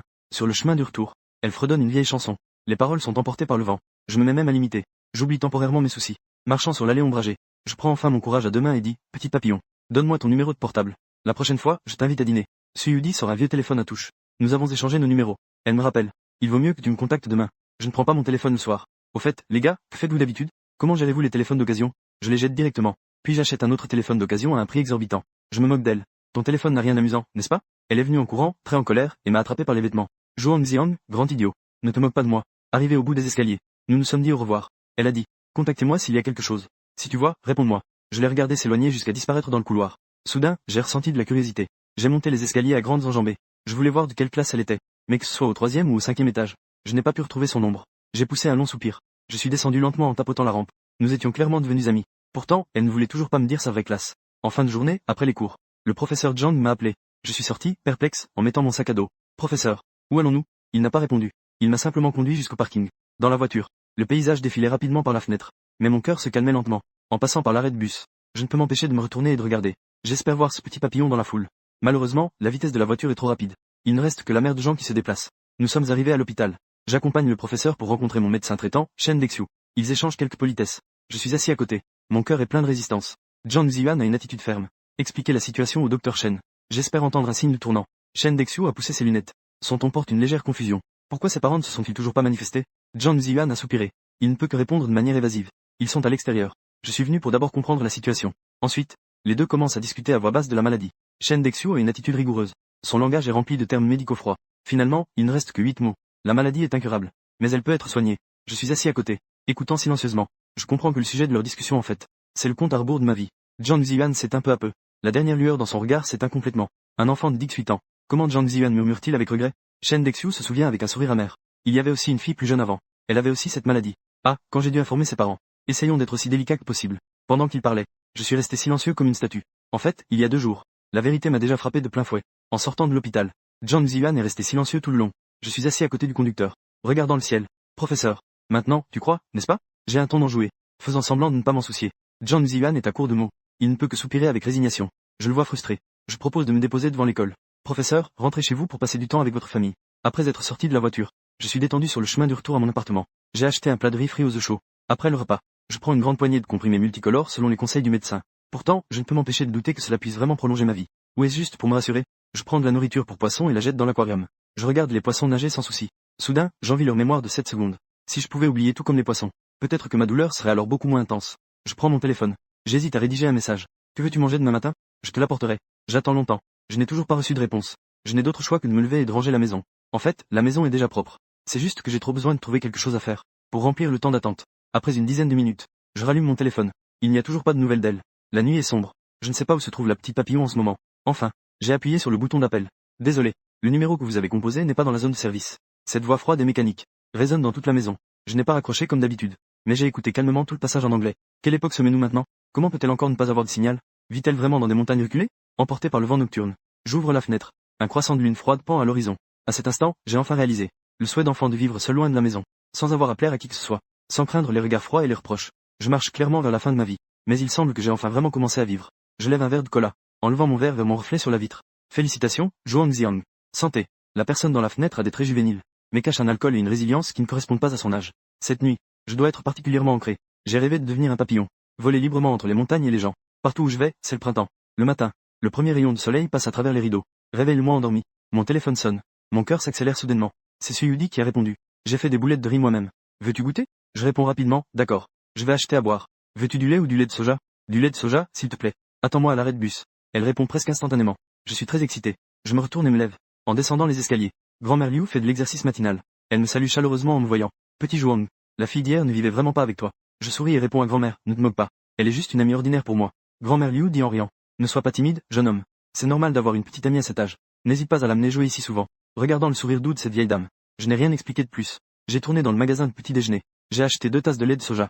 Un avec des dattes rouges, l'autre avec du sésame. Je ne suis pas sûr de ce qu'elle aime comme saveur. Autant la laisser choisir d'abord. Je tenais le lait de soja. En attendant à l'arrêt de bus. Le bus numéro 19 arrive lentement. Petit papillon. Je ne pouvais contenir ma joie dans ma voix. Elle me fit un clin d'œil. Désolé. Je t'ai fait attendre longtemps. Non. Je viens juste d'arriver aussi. J'ai agité le lait de soja dans ma main. C'est encore chaud. Elle porte un sac à bandoulière. On dirait qu'elle apporte toute l'énergie du printemps. Elle ouvre son sac. Elle tombe sur un sac en papier huilé. L'odeur des gâteaux de riz vert se répand immédiatement. Une bouchée suivante. La douceur et la saveur verte de la pâte de haricots rouges se répandent sur le bout de la langue. C'est vraiment délicieux. Est-ce que c'est fait de tes propres mains? Elle relève le menton. Avec un peu de fierté dans les yeux. Bien sûr. Je l'ai appris de ma grand-mère. L'armoise peut apaiser le feu. Mange un peu plus. Peut-être que tu ne tomberas pas malade. Je suis resté un instant figé. C'est spécialement fait pour moi. Elle hocha la tête. Avec un air somnolent, elle leva les coins de ses lèvres. Bien sûr. Faire des gâteaux de riz est compliqué. Il faut cueillir les jeunes feuilles d'armoise. Il faut se lever tôt. En la voyant se couvrir la bouche en bâillant. Une vague de chaleur indescriptible m'envahit. Je ne m'y attendais pas. Il y a encore quelqu'un qui se soucie de moi autant. Malheureusement. Mais ces gâteaux de riz ne guériront pas mon mal profond. Petit papillon. En fait, je ne suis pas malade. Ne te donne pas tant de mal pour moi. Elle secoua simplement la tête avec obstination. Avec une lueur de sérieux dans les yeux. Nous sommes amis. Les amis doivent se soucier les uns des autres. Je tenais le gâteau de riz. Figé sur place. Mon cœur était en proie à des sentiments mêlés. Le destin s'est vraiment joué des tours. La vie approche clairement de sa fin. Pourtant, j'ai rencontré la personne la plus chaleureuse. Elle se souvint soudain de quelque chose. Je me suis dépêché de dire que c'était vrai. Je ne pouvais pas utiliser mon téléphone hier soir. Je n'ai vu ton message que ce matin. Je suis désolé. Ce n'est rien, ce n'est rien. J'ai murmuré en plissant les yeux. Tant que tu réponds après avoir vu. Je serai satisfait. La cloche de la classe a sonné. Elle a agité la main en tenant du lait de soja. Il est temps d'aller en classe. Merci pour ton lait de soja. À bientôt. Elle monta les escaliers d'un pas léger. Elle disparut rapidement au coin de l'escalier. Je me tenais au bord du parterre de fleurs, sous la lumière du matin qui s'intensifiait. Je les regardais s'éloigner. Le soleil dissipe lentement les ombres, me baignant dans cette lumière, comme si cela soulevait aussi mon cœur lourd. Doucement, quand je suis entré dans la classe, Lin Mushi était en train de manger des bao frits. 11e Wenyon l'a aidé avec empressement à mettre une paille. La beauté du campus est toujours entourée d'admirateurs. Lin Mushi m'a vu. Son expression était un peu gênée. Elle baissa la tête pour expliquer. J'ai dit que je ne voulais pas. C'est 11e Wenyon qui insiste pour m'en acheter. Je souris. Mon ton est neutre. Ça ne me concerne pas, n'est-ce pas? Elle est restée un instant figée. Lin Mushi va à l'école et rentre chez elle tous les jours. Elle a un chauffeur dédié pour l'emmener. En passant par l'arrêt de bus le matin, elle a vu les 2 tasses de lait de soja que je tenais. Elle a même pensé qu'une tasse était pour elle. Mais maintenant, la seule tasse restante, je l'ai déjà bu. Je ne savais pas ce qui se passait dans son cœur. Je sors simplement un magazine au hasard, situé dans un coin de la classe. À ce moment-là, Li Wanshan est encore en retard pour la lecture matinale. Il est puni par le professeur. Mushi, bois un peu de lait chaud. 11e Wenyon essaie encore de bien faire. Lin Mushi fronce les sourcils et refuse. Ne m'en achète plus à l'avenir. Pour éviter que Zhuang Xian ne se méprenne. 11e Wenyon a l'air soudain comme des flocons de neige en hiver. Emporté par le vent, il disparaît sans laisser de traces. En réalité, aux yeux de Lin Mushi, je ne peux pas dire que je suis parfait. Mais je brille bien plus que 11e Wenyon. Surtout après avoir rencontré Su Yudi hier. La compétition dans son cœur a été complètement enflammée. Elle croit. Tant qu'elle montre un peu de douceur. Je me retournerai. Après la fin des cours du matin. Je suis allé à la cantine avec Li Wanshan. En fait, j'ai pensé à plusieurs reprises à envoyer un message à Su Yudi. Pour l'inviter à déjeuner ensemble. Mais en pensant que je l'avais déjà vu ce matin. La déranger constamment. Cela semblait un peu collant. Finalement, je ne l'ai pas envoyé. La cantine était pleine de bruit. Nous avons trouvé une place près du distributeur de boissons. Li Wanshan, en mâchant du porc braisé, a soudain levé la tête. Fils, pourquoi es-tu si distrait aujourd'hui? Je fais semblant de ne rien avoir. Vraiment? Mais mon regard balayait discrètement la foule. Comme si j'attendais quelque chose. Même mes baguettes étaient à l'envers et je ne m'en rendais pas compte. Li Wanshan avait l'air de quelqu'un qui avait déjà tout compris. Parle-moi de comment tu as rencontré cette fille. J'ai ri doucement. Je n'avais d'autre choix que de lui raconter notre rencontre sous le Jinko ce jour-là. En parlant de fuir le professeur principal et de rester tranquillement à la bibliothèque. Lire, et de l'accompagner pour qu'elle prenne le bus. Il avait les yeux écarquillés, choqué. Tu dis que vous avez croisé le vieux Zhang. Puis vous avez couru main dans la main sur une demi-rue. J'ai haussé les épaules. J'ai dit, impuissant, que j'ai rencontré le professeur principal en passant par le mur. Je n'avais d'autre choix que de l'emmener en courant. Li Wanshan s'est mis à crier. Tu as vraiment tenu sa main. Tu sais quoi? Tenir la main peut mener à une grossesse. J'étais tellement en colère que j'ai mis un morceau de viande dans sa bouche. Je n'avais pas envie de m'occuper de ce célibataire de naissance. Mais il insistait pour savoir ce que ça faisait de tenir la main d'une fille. Je commençais à perdre tout intérêt à cause de ses cris. Soudain, une paire de chaussures en toile blanche brilla à mes pieds. Ses jambes étaient aussi fines que des lotus. Sa voix, douce comme celle d'un oriole, a dit, salut, camarade. Puis-je m'asseoir ici, s'il vous plaît? Je lève brusquement la tête. Je croise les yeux rieurs de Su Yudi. Li Wanshan s'empresse de céder sa place. Elle ajuste sa jupe. Une légère fragrance flotte jusqu'à mes narines. Bonjour. Je m'appelle Su Yudi. Je suis l'ami de Zhuang Xiang. Elle a présenté soigneusement. Je m'appelle Li Wanshan. Je suis le père de Zhuang Xiang. Non. Je suis aussi un de ses bons amis. Li Wanshan bégaye rarement. Su Yudi regarde le distributeur automatique. Je vais offrir des boissons. Que voulez-vous boire? Je veux une Fanta. Li Wanshan se prononce immédiatement. Je commande une Coca-Cola sans réfléchir. Avant, les médecins m'interdisaient toujours. Maintenant, je peux boire tout ce que je veux. Elle revient avec les boissons. Elle demande soudain à Li Wanshan si Zhuang Xiang s'ennuie particulièrement. Li Wanshan hoche la tête. À part faire des exercices, il ne fait que me piéger. Surtout quand il joue à des jeux. Ça me rend presque en larmes. Elle avait un air plein de doute. Jouer à des jeux. Lee Wan-chun dit mystérieusement, tu ne joues pas à Wangzhe? J'ai éclaté de rire. Son téléphone. On dirait qu'elle ne peut jouer qu'à Snake et Tetris. Su Yudi me regarda avec colère. Le grand idiot Zhuang Xian ne doit surtout pas se moquer de mon téléphone. Je me suis dépêché de supplier. C'est une erreur, c'est une erreur. Petit papillon. Lee Wan-chun était surpris. Petit papillon? Vous ne vous connaissez que depuis quelques jours. Et vous vous appelez déjà de cette manière si intime. L'atmosphère est devenue naturellement familière. Après le déjeuner. Il est encore tôt. Je voulais l'inviter chez moi pour une sieste. Je ne m'attendais pas à ce que cela devienne si direct. Je l'ai mise dans l'embarras, elle était rouge de honte. Lee Wan-chun avait aussi l'air gêné. Alors je m'en vais. Su Yudi fit un geste de la main en disant qu'elle voulait retourner en classe pour se reposer. Je ramenai Lee Wan-chun à notre appartement. Il commença à parler en mode potin. Su Yudi est tellement belle. Tu es en train de changer d'objectif, n'est-ce pas? Abandonne l'Inmushi et poursuis ça à la place. Ne dis pas n'importe quoi. Je ne la connais que depuis 3 jours. Je ne vais pas la poursuivre. Je n'ai pas le droit. Lee Wan-chun fut surpris. Il me poussa légèrement. Même avec de belles filles, tu ne les poursuis pas. Tu es malade ou quoi? Je regardais le plafond. J'esquissais un sourire forcé. Oui, j'ai un problème. Il n'a pas compris le poids de mes mots. Il pensait juste que j'étais dur. Un silence s'installa un instant. Je me retournai pour demander à son fils. Si nous ne nous voyons plus à l'avenir, tu penseras à moi? Il éclata de rire. Il se plaignait sans cesse. Plus tu es loin, mieux c'est. Tu es beau et tes résultats sont bons. Tu me fais passer pour un bon à rien. Si tu pars, je devrais vraiment faire exploser des pétards pour célébrer. Je me mis sur le côté. Je cachai mon visage dans l'oreiller. Une larme glissa silencieusement. Des souvenirs passèrent dans mon esprit. Le premier jour d'école. C'est là que j'ai rencontré Lee Wan-chun. Très vite, ils deviennent comme père et fils. Ce garçon est vraiment désinvolte. Il n'a pas de malice. Il est toujours un peu simple d'esprit. Il n'a jamais su ce que c'était que d'être triste. Plus tard, il m'a toujours soutenu et encouragé. Il est devenu mon ami le plus fidèle. Avec sa compagnie, la jeunesse n'est pas si amère. Je me suis dit en moi-même, fils, quand je ne serai plus là, ne sois pas trop triste. Si tu peux vraiment me dire au revoir en souriant, cela me rassurerait. Je me tourne et me retourne, incapable de dormir, jusqu'à ce que le réveil sonne. Lee Wan-chun doit encore se calmer. Il a la bouche pleine. Je l'ai poussé d'un coup de pied. Tu salis ma nouvelle commande. Fais attention, je pourrais te casser les 3 jambes. Il se retourne et se relève. Il se jette sur moi et nous nous battons un moment. La joie simple entre garçons. C'est aussi pur que ça. Sur le chemin de l'école, Lee Wan-chun fait un tir à l'arc dans l'air. Puis il fait un coup de pied. Sous le ginkgo au bord de la route. Je pointe vers le sommet de l'arbre. Est-ce que cette feuille peut être touchée? Il prend son élan. Il saute avec agilité. Il a vraiment cueilli cette grande feuille de ginkgo. Le ginkgo a une longue histoire. Pour moi, cette feuille a maintenant une toute nouvelle signification. C'est l'endroit où j'ai rencontré Su Yudi pour la première fois. Est-ce que papa est impressionnant? Il me tend la feuille avec excitation. Je regarde la feuille et murmure qu'elle ne jaunira qu'en automne. Mais je ne pourrais peut-être pas le voir. Il a un air perplexe. Mais il ne pose pas trop de questions. Il pense que le fait d'avoir un lien avec la fille qu'il aime est la raison de son agitation. Dans l'après-midi, la première leçon vient de commencer depuis 10 minutes. Zhang Ziyuan se tient soudain à la porte. Zhuang Xiang sort un instant. Il salue le professeur. Les élèves murmurent dans la classe. J'ai été appelé par le professeur récemment. Cela ne manque pas d'éveiller la curiosité. Je secoue la tête dans le couloir. Professeur Zhang, tu me cherches tous les jours. Mes camarades de classe commencent à devenir fous de curiosité à mon sujet. Ton père est arrivé. Il hausse les épaules. À ce moment-là, j'ai soudain ressenti une sensation absurde dans mon cœur. Depuis que j'ai commencé l'école, Zhuang Wenjiao n'est venu qu'une fois. Plus tard, même pour des réunions parents importantes. Il a tout refusé. Zhang Ziyuan m'a amené à la porte du bureau. Discutez bien. S'il y a quelque chose, appelez-moi. J'ai hoché la tête. J'ai pris une profonde inspiration et j'ai poussé la porte. Zhuang Wenjiao était assis avec un visage impassible. Qin Shulan se tenait debout, les bras croisés. J'ai dit d'un ton froid, pourquoi es-tu ici? Il était furieux. Tu as pris de l'assurance. Osez fuguer. Est-ce que tu me considères encore? Mon cœur était très calme. Ce jour-là, quand tu m'as giflé sans raison. Est-ce que tu me considères encore comme ton fils? L'atmosphère était tendue. Qin Shulan arrive froidement en interrompant Xiang. Ton père était un peu agité à ce moment-là. Il avait peur que tu fasses quelque chose de dangereux pour Yuang. Si tu lui en veux pour une si petite chose. C'est vraiment très immature. J'ai déjà fait l'expérience de son sarcasme. Elle ne mentionne jamais les erreurs de Zhuang Yuang. Au contraire, elle sème la discorde entre père et fils. Tante Qin, quand je parle avec mon père, je te prie de ne pas intervenir. Mes mots sont froids comme. Son visage change soudainement. Elle lance un regard furieux à Zhuang Wenjiao. Regarde ton fils bien éduqué. Il ne sait même pas montrer le respect de base. Zhuang Wenjiao est encore plus en colère. Je suis ton père. Te frapper est tout à fait justifié. Présente tes excuses à tante. Il ne respecte pas les aînés. Peu importe à quel point il est bon à l'école, ça ne sert à rien. L'odeur de la colère remplit l'air. Aîné. Je souris froidement. Tu ramènes une femme à la maison.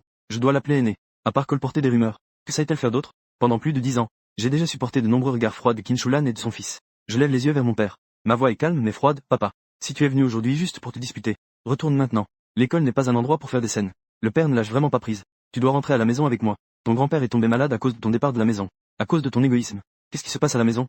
Père ne lâche vraiment pas prise.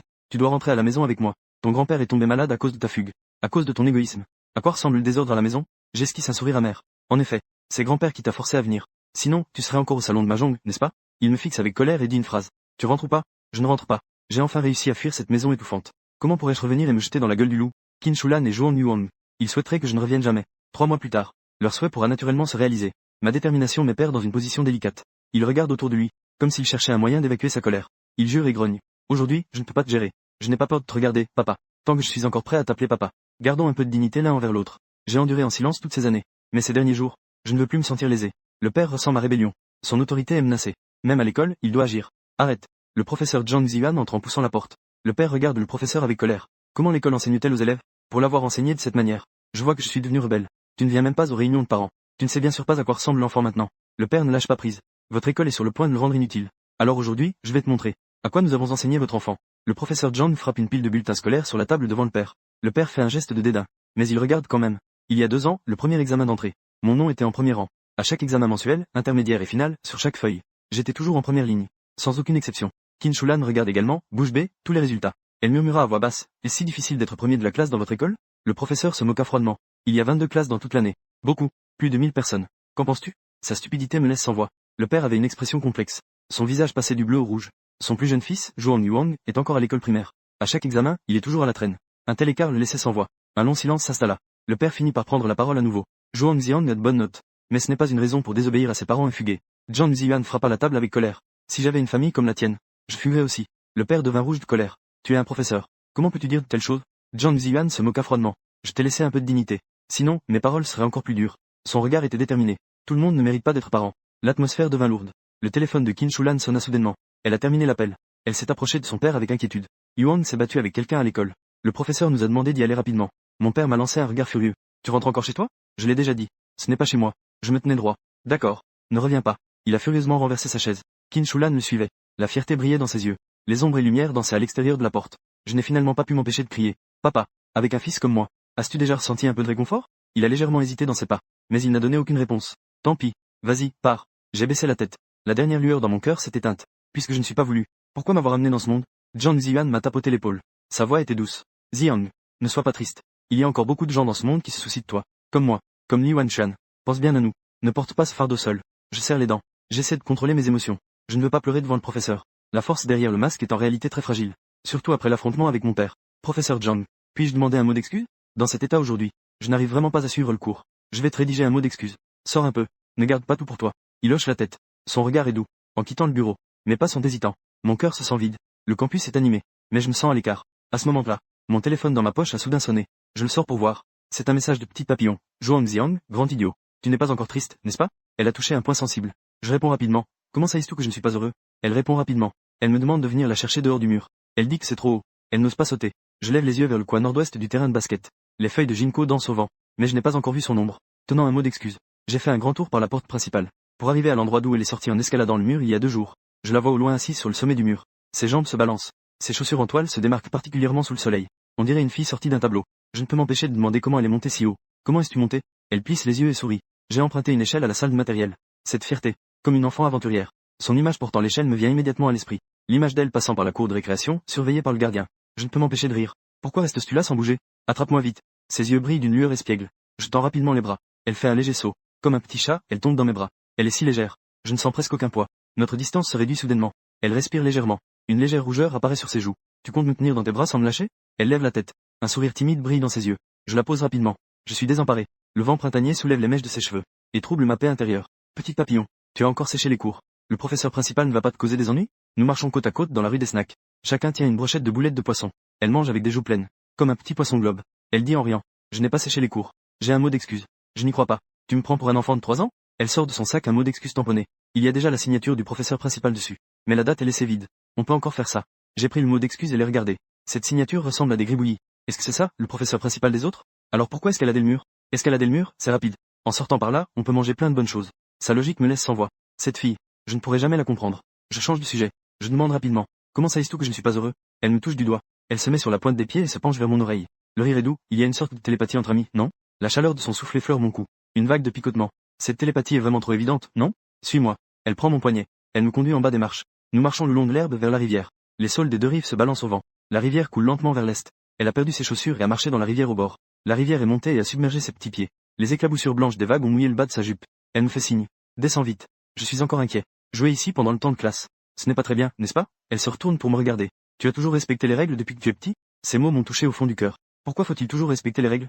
J'ai enlevé mes chaussures et mes chaussettes. J'ai marché sur les galets lisses. La rivière glacée est si rafraîchissante qu'elle clarifie l'esprit. Elle imite les enfants. Elle met ses mains en coupe. Elle crie vers la rivière que Zhuang Xiang est un grand idiot. Idiot. La voix résonne le long de la surface. Elle se met à rire. D'une sonorité cristalline. Je la regarde avec un visage impassible. Tu me traites encore, dit-elle en faisant la moue, parce que tu n'es jamais content. Se torturer soi-même, c'est être un grand idiot. Je ne suis pas d'accord. Et j'ai aussi crié que Petit Papillon est une petite idiote. Les échos revenaient en vagues. Suyudi, en entendant cela, ne s'est pas fâché. Ses beaux yeux en amande souriaient en forme de croissant. Elle a de nouveau crié vers la rivière que le grand idiot doit être heureux tous les jours. Son profil était d'une beauté sans égale sous la lumière du soleil. En la regardant, une douleur soudaine m'a envahi. Je sens que je suis sous le charme de cette fille. Sachant très bien que ce n'est pas permis, je suis quand même profondément impliqué. Impossible de m'en sortir. 3 mois plus tard, comment faire face à cette séparation? Elle a remarqué mon silence. Elle a levé les yeux vers moi. Son regard était perçant. Grand idiot, si tu es particulièrement triste, je te permets de pleurer. Je ne peux plus réprimer ma douleur intérieure. Les larmes coulaient une à une le long de mes joues et tombaient dans la rivière. Je me suis penché en baissant la tête. Je ne voulais pas qu'elle voie mon état désastreux. Mon corps tremblait encore sans que je puisse le contrôler. Les sanglots étouffés ne s'arrêtent pas. Elle tend la main et caresse doucement mon dos. Je ne sais pas quand. Suyudi a aussi les yeux pleins de larmes. Petit papillon, pourquoi pleures-tu? Elle sanglote. Te voir triste. Je suis aussi triste. Nous sommes de bons amis. À ce moment-là, comparé à l'engourdissement que j'ai ressenti en voyant le bulletin scolaire, je ne veux pas quitter ce monde doux. Pourquoi est-ce que c'est justement au moment où la maladie épuise la vie que je rencontre une si bonne fille? Je retiens mes larmes. J'étends la main pour essuyer les perles de larmes au coin de ses yeux. À ce moment-là, les larmes brillent comme les pierres précieuses les plus précieuses du monde. Petit papillon, je ne suis plus triste. Ne pleure pas non plus, d'accord? Elle hoche la tête en pleurant sérieusement. Laisse la rivière emporter tes chagrins. À partir de maintenant, sois heureuse chaque jour. Je m'accroupis. Je prends une poignée d'eau de la rivière pour laver les larmes restantes sur mon visage. Soudain, une grande vague s'est abattue. La rivière a encore débordé un peu. Arrivée chez Petit Papillon, elle a dû soulever sa jupe avec les 2 mains. Elle a reculé immédiatement. J'ai rapidement averti. Les pierres sont glissantes. Fais attention de ne pas tomber. Elle a crié avec panique. Prends-moi vite dans tes bras. Je n'ai pas hésité. J'ai tendu la main pour la soulever. Je l'ai portée d'un coup jusqu'au sol. Elle a posé ses pieds mouillés sur moi. Mon cœur s'est mis à battre plus vite et je me suis senti engourdi. Mais ses petits pieds délicats devant moi m'ont quand même poussé à jeter un coup d'œil. Elle a pincé. Ses joues sont devenues rouges. œuf de riz. Pourquoi tu regardes toujours mes pieds? Je ne l'admets pas. Mais non, tu regardes clairement. Tu as déjà jeté un coup d'œil cette fois. Tu dis n'importe quoi. Je ne l'ai pas fait. En voyant son petit visage rouge de honte, j'ai donc dû détourner le regard, en regardant les nuages flottants à l'horizon. D'accord. Je ne t'en veux pas. Aide-moi à mettre mes chaussures. Habille-toi toi-même. Ce n'est pas comme si tu n'avais pas de main. Avare. Sur le sol. Nous regardons le ciel où les nuages flottent. Quelques papillons passent devant nos yeux. Elle s'exclama. J'aimerais vraiment être un papillon. Je pourrais voler de l'autre côté de la rivière pour admirer le paysage. Je proposais sans y penser. Nous pourrions faire du cerf-volant. Laisser le cerf-volant nous aider à voir. Ses yeux s'illuminèrent. C'est vraiment une bonne idée. Mais aujourd'hui, il est un peu tard, je dois prendre le bus. Je me sentis un peu déçu. Est-ce que ça ne peut pas attendre un peu? Non. Grand-mère va se fâcher. Elle parla sérieusement. Je n'avais d'autre choix que d'abandonner. Demain, c'est samedi, il n'y a pas de cours. Nous allons faire du cerf-volant. Super, génial. On se voit demain matin au parc de Shishan. Le ciel s'assombrit. Acheté dans l'obscurité. Le bus arrive lentement. Les garçons sur le quai se retournent tous. Petit papillon brille et est éclatante dans la foule. Je dis sérieusement. On se voit au parc demain. Ne manque pas notre rendez-vous. Bien sûr que je viendrai. Si tu ne me crois pas, faisons un pacte. Elle tendit son petit doigt fin. Il y a beaucoup de solennité. Le bus s'arrête à la station. Elle est montée dans le bus à la dernière minute. Nous avons fait un signe de main pour dire au revoir. Au revoir. Petit papillon. Au revoir. Grand idiot. Son sourire est éclatant comme une fleur. Je l'ai regardé s'éloigner. Jusqu'à ce que les feux arrière disparaissent. Je n'ai pas fait quelques pas. Une berline s'est arrêtée. La fenêtre de la voiture s'est baissée. C'est là Mouchi. Demain c'est samedi. Je n'ai rien de prévu. Elle a lancé un signal avec confiance. Elle attendait clairement que je l'invite. J'ai répondu calmement que je restais chez moi à réviser. Tes résultats ont beaucoup baissé récemment. Elle a semblé un peu surprise. Voyant que je ne réagissais pas, elle a ajouté une phrase. 11e Wenyong m'a invité à aller au cinéma demain. J'ai répondu en passant que je leur souhaitais de s'amuser. L'un Mouchi n'a pas entendu la réponse qu'elle voulait. Je ne peux vraiment pas le comprendre. Zhuang Xiang, que se passe-t-il avec toi? Ce n'est pas juste que je n'ai pas accepté ta demande tout de suite? Tu abandonnes alors sans poursuivre? La dernière fois, j'ai dit que tu n'avais pas d'opportunité. C'était juste une parole impulsive de colère. Tu ne peux pas l'entendre? J'ai un cœur si bon. Il te suffit de persévérer. Montre-moi ton cœur sincère. Tu as encore beaucoup de chances de me rattraper. Il est interdit de se garer au bord de la route. Dépêche-toi de partir. Après avoir dit cela, je suis parti droit devant. L'un Mouchi était désordonné dans le vent. On ressent une frustration comme celle d'un plan B qui échappe à tout contrôle. La nuit tombe. Je retourne à mon appartement. Je vois au loin Li Wanshan debout à la porte. Son ton est inquiet. Fils, où es-tu allé? Tu n'es pas venu en cours cet après-midi encore. Tu demandes des congés tous les 3 jours. Tu me caches quelque chose. J'ai caché ma maladie. Je ne parle que de broutilles familiales, mon cœur est lourd. En entendant cela, il était indigné. Ton père a encore le culot d'aller à l'école. Veux-tu que je l'attrape? Mon cœur s'est réchauffé. Avoir un frère comme ça, c'est suffisant. Il m'a tiré pour rentrer chez lui manger. Tante Fan Ling m'accueille chaleureusement. Li Tianyun plaisante en disant que Wanshan a beaucoup progressé grâce à toi. La télévision parle du problème du cancer chez les jeunes. Li Tianyun m'a conseillé de bien prendre soin de ma santé. Je suis juste tendu. Je n'ai rien dit. Après le dîner, Li Wanshan et moi avons discrètement pénétré dans la chambre. Il s'est moqué en disant que j'avais passé l'après-midi avec Petit Papillon. J'ai rapidement expliqué. J'ai juste joué au bord de la rivière avec Petit Papillon pendant tout l'après-midi. Il a souri malicieusement. Demande-toi ce que tu ressens. Tu n'es vraiment pas touché? Je ne sais pas quoi répondre. Pour une fille comme ça, comment pourrait-on rester indifférent? Mais je sais que je suis malade. Je n'ai pas du tout le droit d'aimer qui que ce soit. Fils, elle est 100 fois meilleure que l'un Mouchi. Si tu l'épouses un jour, je serai ton témoin. J'ai souri amèrement. L'avenir est trop beau mais inaccessible. Envers ce monde, j'éprouve soudainement un profond regret. La nuit, en pensant au rendez-vous de demain matin. Finalement, je suis rentré dans mon appartement. Par un coup du sort, j'ai de nouveau appelé Petit Papillon. Toujours pas dans la zone de service. Elle est toujours aussi mystérieuse qu'un tournesol. Éclatante depuis l'aube. Disparaît sans laisser de trace la nuit. Le lendemain, je me suis levé tôt pour acheter un petit déjeuner. Je l'ai trouvée dans le parc en train de nourrir les chats. Son visage est pur. Toujours aussi belle que la première fois hier. Elle a donné un nom à chaque petit chat. Pudding, fromage, et tigre amusant. Je ne peux m'empêcher de rire en restant à distance. J'ai agité le petit déjeuner dans ma main. Tu nourris les petits chats. Je viens te nourrir. Suyudi, cette gourmande.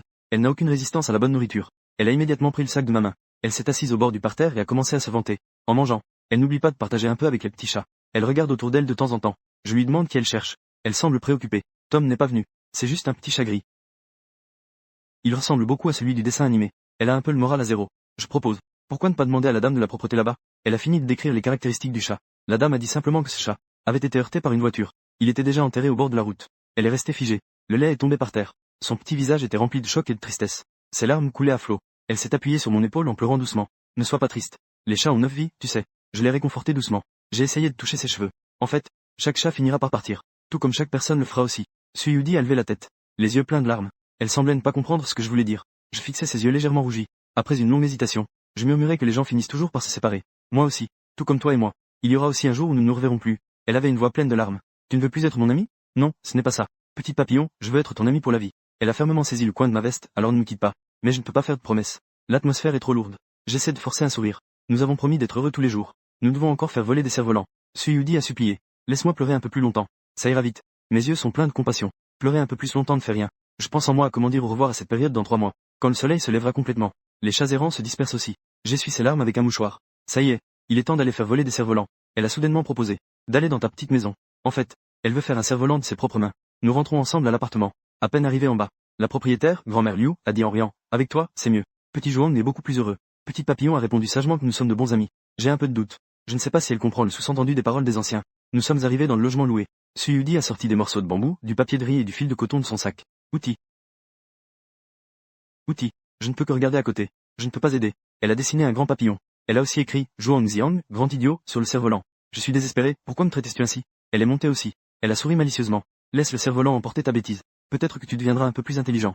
J'ai aussi écrit Petit papillon. Petite idiote. Entre les deux noms, elle a dessiné un petit cœur. Elle avait le visage rouge. Elle détourna le regard. Peu après, la colle a séché. La colle, complètement sèche. Nous avons pris le cerf-volant et sommes allés au sol. Sous le soleil.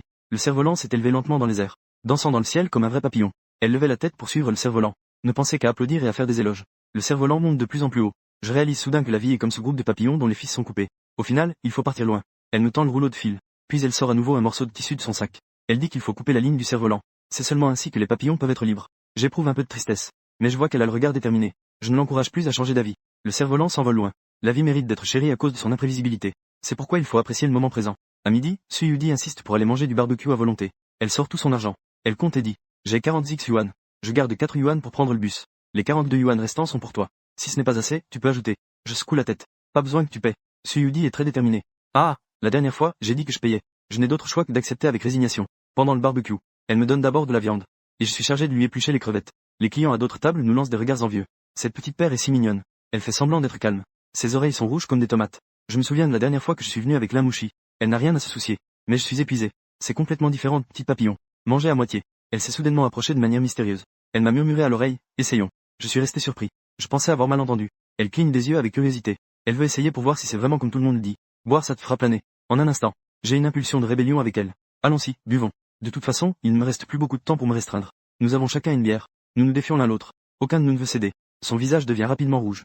Cela la rend encore plus adorable. Elle dit, grand idiot, il faut être heureux chaque jour. Au moment où nous avons trinqué. Au moment où nous trinquons. Une vague de pur bonheur m'envahit. Pour le meilleur. Elle commence à parler davantage. En racontant ses blagues naïves. Je riais moi-même aux éclats. Peu après, je luttais contre l'ivresse. Je marchais d'un pas chancelant pour payer l'addition. En revenant, j'ai découvert Petit Papillon allongé sur la table.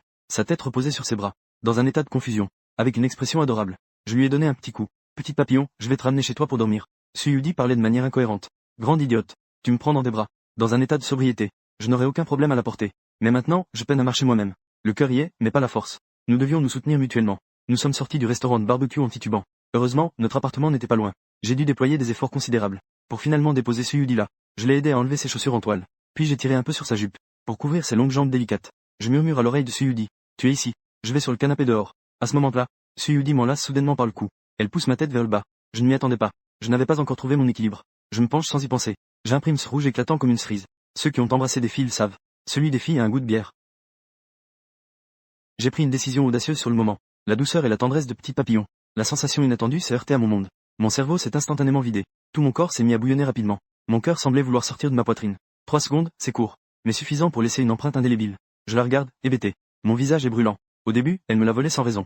Mais elle relâche inconsciemment son étreinte autour de mon cou. Elle avait une expression sereine. Je l'ai aidé à bien se couvrir avec la couverture. Je sentais même que l'air devenait gênant. Dans la panique, je suis sorti en courant de la chambre. Je ne pouvais pas rester tranquille sur le canapé. Dès que je fermais les yeux, ces 3 secondes où nos dents se touchaient revenaient sans cesse. Je ne pouvais vraiment pas m'endormir. J'ai donc mis des écouteurs et lancé de la musique. La mélodie profonde lavait peu à peu les battements de mon cœur. Peu après, je me suis endormi. Dans mes rêves, c'était encore elle. Avec un sourire flou. Si proche, et pourtant si irréel. Je ne peux pas en écrire trop sur ce qui se passe dans mes rêves. Même une phrase de plus ne passerait pas la censure. Je ne sais pas combien de temps s'est écoulé. Je sens que mon nez me démange. Soudain, j'ai éternué. En ouvrant les yeux, j'ai vu Suyudi souriante brandissant une plume. Elle clignait des yeux en riant sans cesse. En voyant que je m'étais réveillé, elle a pointé mon nez du doigt. Gros cochon paresseux. Encore. Je t'ai attrapé. Je me frotte le nez. Avec un mélange de résignation et de honte, je profite de l'occasion pour fuir dans ma chambre. Je verrouille la porte.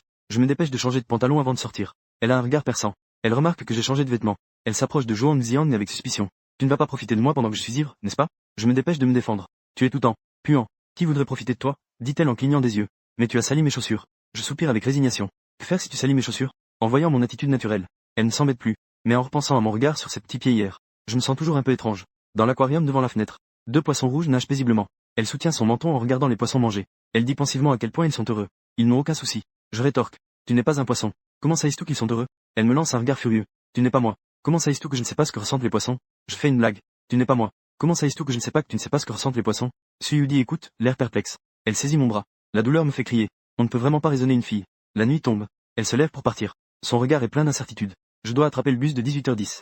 Je me sens un peu déçu. Elle insiste encore pour qu'on dîne ensemble à nouveau. Mais je n'ai finalement pas pu la retenir. Je l'accompagne jusqu'à l'arrêt de bus. Au moment où le bus tourne au coin, j'ai un sentiment étrange dans le cœur. Je demande rapidement. Viendras-tu encore demain? Suyudi me regarde avec ses grands yeux pétillants. Qu'est-ce qu'il y a de bien à faire demain? Je réponds au hasard. Demain, je t'emmène à la bibliothèque pour lire des livres de blagues. Après avoir dit cela, je regrette un peu. Cette idée est vraiment stupide. Elle devient très joueuse. Elle se retourne et dit avec de grands yeux. D'accord. Alors, à demain.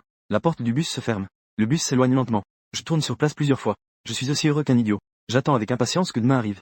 Le soir, j'ai mangé un bol de nouilles au bœuf. J'achète un magazine pour passer le temps. Vers 8h, j'envoie un message à Petite Papillon pour lui demander ce qu'elle veut manger demain. Comme la dernière fois. Je n'ai toujours pas reçu de réponse. Juste au moment où je m'ennuie, l'appel vidéo de Li Wanshan sonne soudainement. Il ouvre la bouche.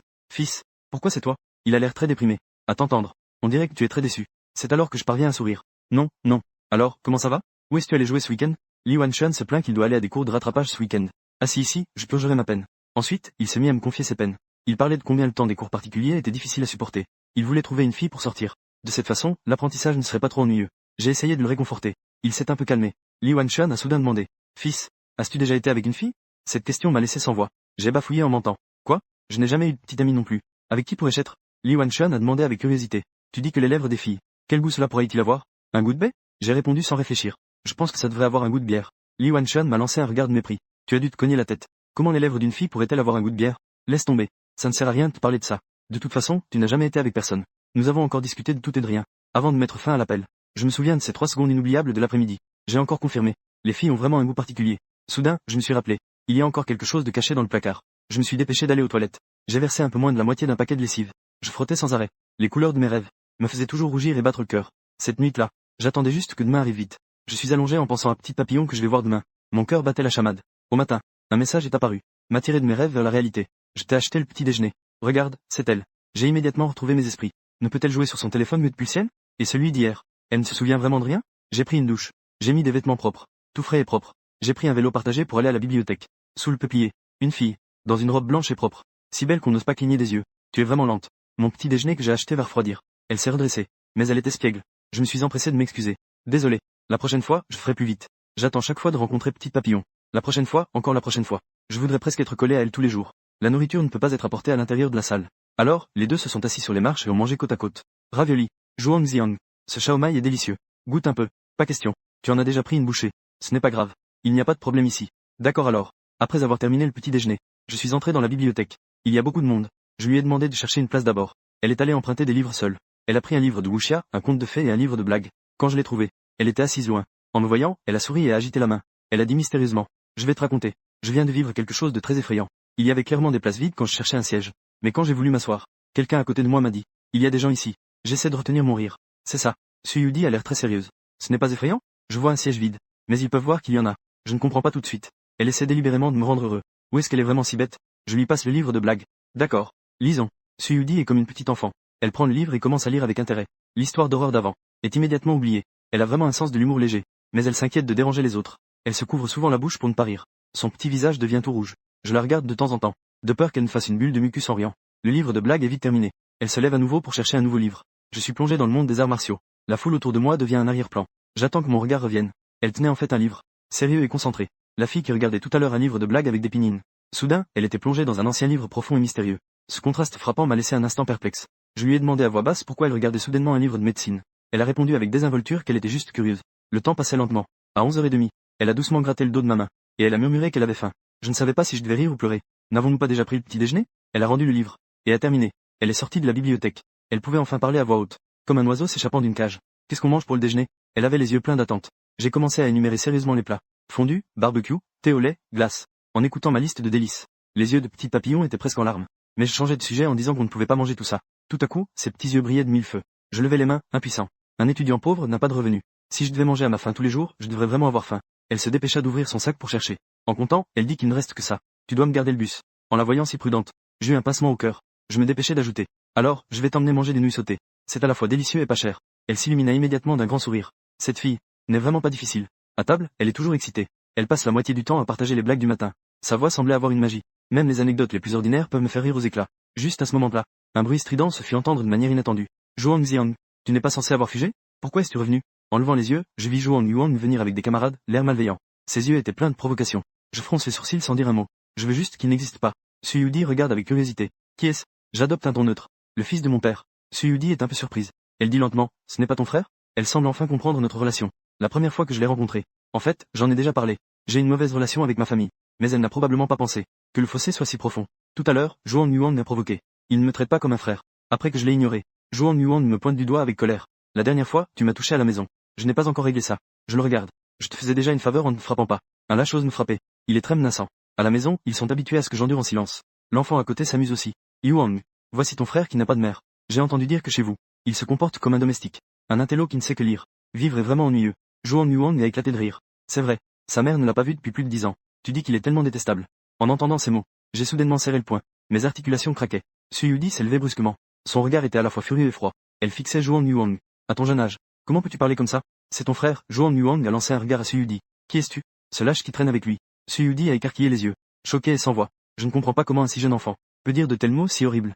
Su Yudi essayait toujours de bien communiquer avec Zhuang Yuan. Ton frère est si bon avec toi. Il ne t'a pas acheté de gâteau il y a quelques jours?